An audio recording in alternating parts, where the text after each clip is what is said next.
Hello everyone, welcome to Lead with Soft Skills podcast. I'm your host, JP Warren and coach. And this podcast is all about providing you skill sets that will only help you improve your communication skills, how you influence teams, and your leadership and personal professional development and growth. And it covers a lot of different things, but today we're talking about the importance and how to improve your relationships, whether those are personal relationships or professional relationships. This is something that I'm probably talking about now because I need help on this currently. So sharing this insight with you might help you as well. We live in this constant world where it seems like people's time is a lot more pressed. Getting the opportunity to sit in front of people and develop these relationships doesn't seem to be a luxury that we have. People are always pressed to go. They're commanded by their schedules. So how do we actually maximize our time with someone, whether it's at a networking event, whether we're meeting in front of a customer, or whether it's our spouse or someone just in our lives that we just want to connect with on a more genuine and deeper level. And that's kind of what we're going to be talking about today, some 5 key points on how to actually do that, how to actually connect with people more, and how to strengthen and improve your relationships with people around you. And again, this is for anyone, whether you're in sales, whether you're a manager, whether you're a C-suite, whether you're a husband, whether you're a wife, whatever it is, this is a father, this is a way to connect on a more genuine level with those that are around you. And the key is, the secret is this, is not you talking. Majority of this, the advice here and majority of the tips and skill sets here is going to be a different way how you approach conversations and communication. We live in a world right now, again, you'll hear me say this all the time, we have gotten so good at corresponding, whether that's text messaging, whether that's emails, whether that's, doesn't matter what it is, so good at corresponding, but where have we strengthened our communication skills?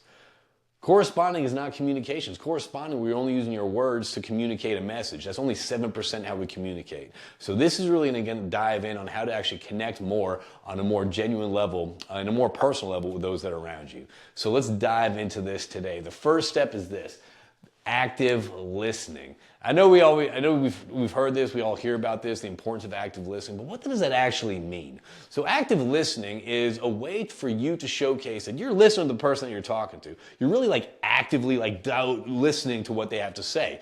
And this is one of those things where it's yeah, I know how to listen. I got 2 ears, but I'm gonna keep talking. Active listening is actually slowing down your brain, not thinking about what you're going to say next. It's just responding clearly to the message and what the person is talking to you about. A couple ways to do this. Number 1 is maintain eye contact. Our body language is 55% how we communicate. So if you're talking to someone, and we've been in the situation before, when you're talking to someone and maybe their shoulders are turned, or maybe they're looking around the room, or maybe they keep glancing at their phone or something like that, and they're really not diving in, or you just know that they're just thinking about, okay, well, this cat just wants to dive in and chime in and just kind of say what he wants to say. So active listening is really being present and responding to what you're being told or the information you're being heard. So that's pausing, that's listening, that's actually repeating back a little bit what you heard. So if someone's talking to you about active listening and you'd be listening and all that, oh, so I hear what you're saying about active listening is I need to repeat this back.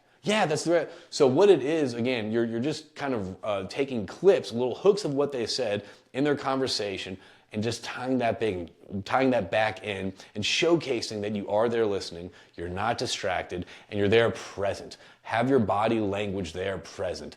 Eye contact. Be interested when you're talking to someone. All right, which kind of brings us to our second one. Be present.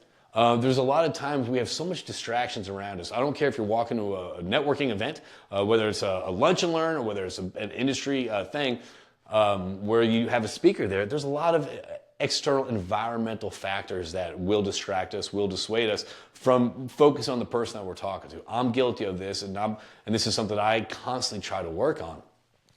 Being present is so crucial. Number 1, it helps the other person feel like they're being heard. Number 2, it's showing them that you're there for them, that you're there to listen to what they have to say, that they are important. And that's what kind of brings people away and creates those bonds whenever you do showcase that someone is important or where you aren't interested in what they have to say. So put your phones away. Don't check your phone. A lot of the roundtable, mastermind roundtables I host, one rule is no phones at the table. Even though we're all adults and you have to step out, that's fine, but be present whenever we're talking. And that is extremely crucial to build those relationships. First off, you understand what this person's talking about more to actually allow you to Step number 4, follow up a little bit better. But again, it's showing respect and it's showing the person there that you want to converse with them. So be present, put your phone away, have your body language there.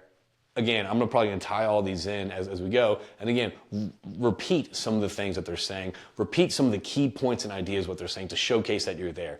Don't be thinking about, okay, well, this person's talking about X, Y, Z. I need to chime in a little bit and I need to get my response down before they finish so I can talk.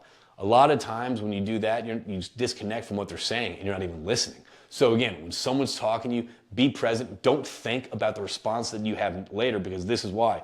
If you're present and you're listening to them and you're actually actively listening and your phone's away and you're talking, the response you're going to have queued up is going to be the perfect response, because you're going to be there listening. All right. The third thing is be curious about things. Be curious about people. This is one of those things where I work with a lot of university students, and again, I do feel that university students' communication skills do need help. And so this is what I tell them whenever I'm working with them. This is true to anyone from university students all the way up to CEOs. Be curious when someone's talking to you. Curiosity, not only it showcases that you're there, you're present, you're listening, but also allows you to formulate some great questions to understand what the person's talking about a little bit more, whether that's a direction, a project, a vision, or kind of what motivates them. Being curious about someone, you will learn so much more about that person, even if it's off subject. I often find the best way to connect with people isn't to talk about work or this project they're working on. It's being curious about their lives, what drives them, what they dig, what they don't. When they drive to work, do they listen to music? Are they podcasts? Or are they audiobook? Find out more about people by just being curious. Act like they're the most interested person in the room, and if you got 5 minutes with them, you want to learn the most about that person. That's active listening, that's being present, that's being curious, that's asking questions, open-ended questions. Hey, this is my first time. What was your first experience here? How did you feel about that? What are the biggest challenges you face now? How do you feel after this project was turned in? So again, being curious about this. Why did you pick that project? Open-ended questions. A big thing here is following up with people. This is number 4, is following up, and that is one of I feel that is 95% of keeping these relationships going, whether it's a networking event or whether it's a customer or whatever it is, even showcasing your family that you're thinking about them following up. And what does this look like?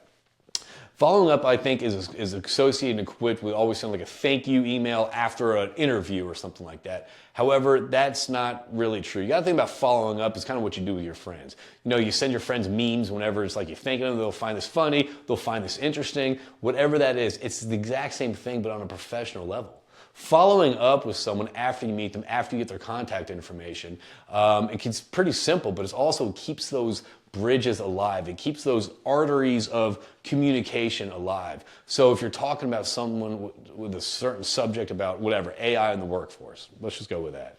All right, following up with that person. Hey, John Smith, it was great meeting you. Really enjoyed our conversation about AI in the workforce. Kind of opened up new ideas to me. Love talking to you, love to follow up with you, appreciate that.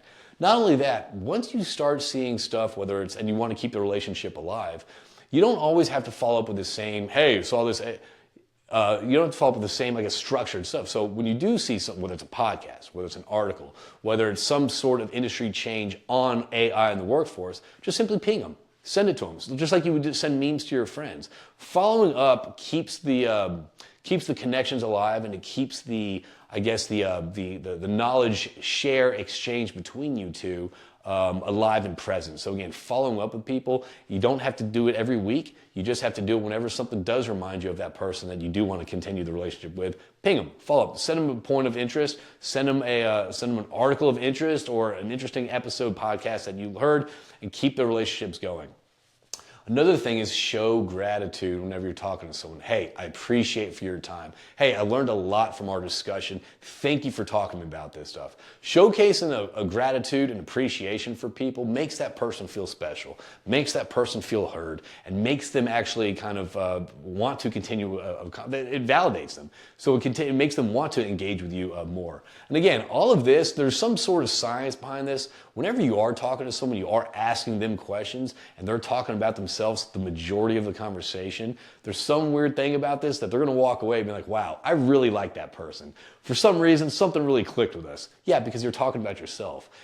Get people talking about themselves, learn about them, be curious, be present, put your phone away, and act interested. Have your tone and pitch match what you're trying to say. I work with a lot of university students, and whether they're excited about a job or whether they failed a test or whatever it is, their pitch and tone kind of stay the same. So it's like, I don't even know if you're excited about the job because you're very monotone. You're very stoic. This person trying to tell you about something that they're excited about at work, or maybe that AI and the workforce that they're excited about. Match their tone, match their energy, match their pitch. We all have the experience whenever you do walk away from a meeting or you do walk away from an interview, and what they say just doesn't jive with you. You know that what they say does not match their tone, their pitch, and their body language. Their hands could be crossed in their pocket. Yeah, sure, we'll meet up later. Sure, we'll have that meeting later. But you know it's not there. Match your pitch and tone. Be present. Don't think about what you're going to say. Show gratitude. Thank you for your time. And again, follow up with people and keep pinging them with interesting topics, conversations, or just something that y'all were talking about. Again, that's how to improve your relationships inside and outside of work, the work environment. And again, I think half of it is just listening. If I could take that to my relationships at my house, I think things would be a lot smoother and better. So again, I'm working on this, and I hope that you do too.